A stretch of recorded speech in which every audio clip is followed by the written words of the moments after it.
when I got into high school, my mom let me be on the Broken Arrow Tigettes, the school dance team. And I may not look like I have any dance moves now, but back then, serious dance moves.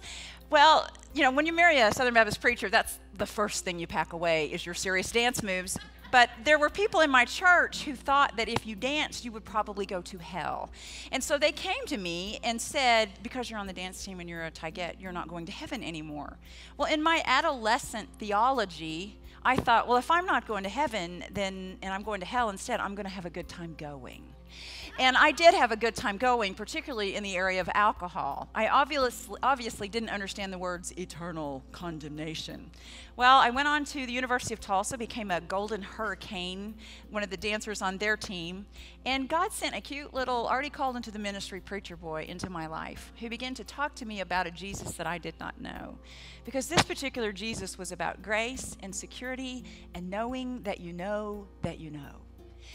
And it was so confusing to me because I couldn't imagine that Jesus would take a girl like me, that he would still want me. The only time I talked to him was when I used his name in a string of expletives. So he hadn't heard from me in a long time. Well, March of 1979, I got down by my little twin bed at home and I looked to heaven, and I didn't know there was an official sinner's prayer. So I said, God, whatever it is you do, just do it. And he did. I'm living proof.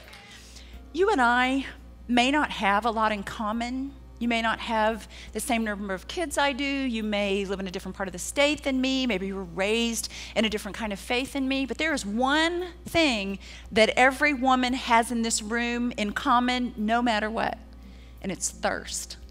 We all share a physical thirst, and we all share a spiritual thirst. Now, what's interesting is people of the world, they know that they're thirsty. They just don't know that they're thirsty for Jesus Christ. That thirst explains all the issues that are on the face of the earth.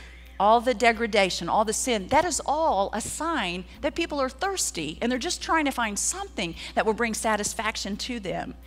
So the spiritual often parallels the physical in the scriptures, and we're going to see that today.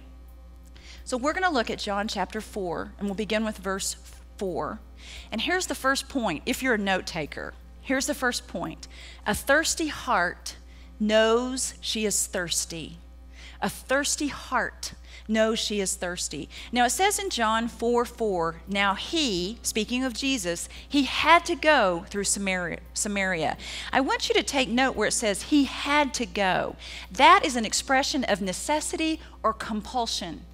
This is Jesus Christ, the creator and savior of the world. Does he have to do anything? He didn't even have to go to the cross if he didn't want to.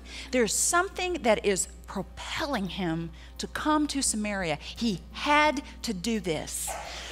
That night, March 1979, when I got down on my knees by my little bed and said, God, whatever it is you do, just do it, he was compelled to meet me at 812 West Oakland in Broken Arrow. He had to get himself to my room that night because there was a girl who was so thirsty, and he knew that she was finally ready.